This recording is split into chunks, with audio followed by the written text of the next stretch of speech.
ভাবুন তো, যদি বাংলাদেশ সরকার আজ ঘোষণা দেয় আজ থেকে আমরা যত খুশি টাকা ছাপাবো, তাহলে কি হবে? সবাই কি একদিনেই ধনী হয়ে যাবে, নাকি দেশের অর্থনীতিতে ধস হয়ে যাবে?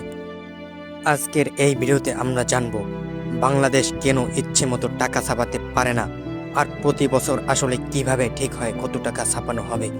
আমরা প্রতিদিন টাকা ব্যবহার করি, কিন্তু কখনো ভেবে দেখেছেন এই কাগজের টুকরার আসল মূল্য কোথায়?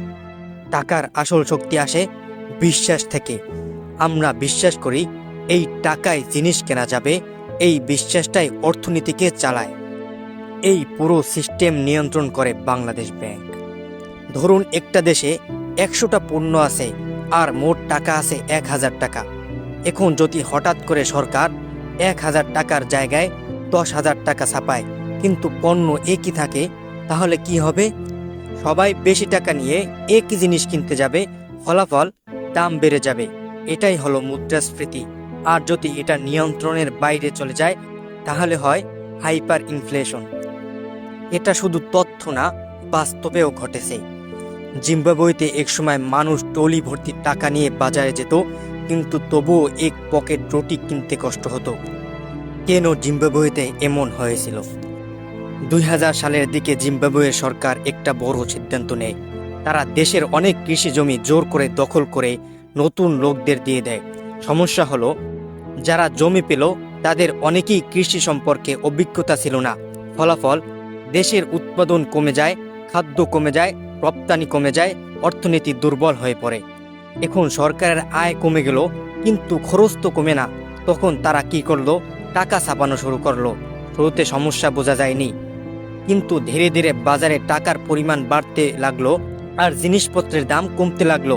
ফলাফল, দাম বাড়তে বাড়তে এমন জায়গায় গেল যেখানে 100% থেকে 1000% পর্যন্ত, এমনকি লাখ শতাংশ পর্যন্ত ইনফ্লেশন। এক সময় তারা $100 ট্রিলিয়ন নোট পর্যন্ত ছাপাতে বাধ্য হয়।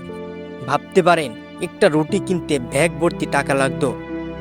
এখন প্রশ্ন হলো, বাংলাদেশ কিভাবে এত বড় ঝুঁকি এড়িয়ে চলে? এখানে কাজ করে একটা পুরো সিস্টেম, যেটা নিয়ন্ত্রণ করে বাংলাদেশ ব্যাংক। এটা কোনো ইচ্ছে মতো সিদ্ধান্ত না, বরং অনেক ডেটা হিসাব করে পরিকল্পনার উপর ভিত্তি করে। চলুন সহজভাবে বুঝি। ধরুন একটা দেশের অর্থনীতি একটা কেকের মতো। যদি কেক বড় হয়, মানে উৎপাদন বাড়ে, তাহলে সেটাকে ভাগ করার জন্য বেশি টাকার দরকার হয়। তাই জিডিপি বাড়লে টাকার সরবরাহ একটু বাড়ানো হয়। বাংলাদেশ সবসময় নজর রাখে দাম কি খুব দ্রুত বাড়ছে। যদি ইনফ্লেশন বেশি হয়ে যায়, তাহলে নতুন টাকা ছাপানো কমিয়ে দেওয়া হয়। আর যদি অর্থনীতি ধীর হয়ে যায়, তাহলে কিছু টাকা বাড়ানো হয়। এদের সময় কি হয়? সবাই কেনাকাটা করে, ব্যবসা বাড়ে, তখন বাজারে বেশি নগদ টাকার দরকার হয়, তখন কিছু টাকা বেশি বাড়ানো হয়। ব্যাংকগুলো কত ঋণ দিচ্ছে, মানুষ কত টাকা জমা রাখছে, এসব দেখে বোঝা যায় অর্থনীতিতে টাকার প্রবাহ কেমন। বাংলাদেশ শুধু নিজের ভেতরের অর্থনীতি না, বাইরের দিকেও দেখে। ডলার রিজার্ভ কমে গেলে অতিরিক্ত টাকা ছাপানো ঝুঁকিপূর্ণ হয়ে যায়, কারণ এতে টাকার মান কমে যেতে পারে। মূল কথা হলো, বাংলাদেশ সরাসরি টাকা ছাপায় না, বরং ধীরে ধীরে মানি সাপ্লাই বাড়ায়। যেমন ব্যাংকের মাধ্যমে ঋণ দেওয়া, সুদের হার কমানো বা বাড়ানো, বাজারে টাকা প্রবাহ নিয়ন্ত্রণ করা। সংক্ষেপে, বাংলাদেশ টাকা ছাপায়, কিন্তু সেটা একটা ব্যালেন্স গেম। একটু বেশি হলে সমস্যা, একটু কম হলেও সমস্যা। তাই সবকিছু হিসাব করে ধীরে ধীরে সিদ্ধান্ত নেওয়া হয়।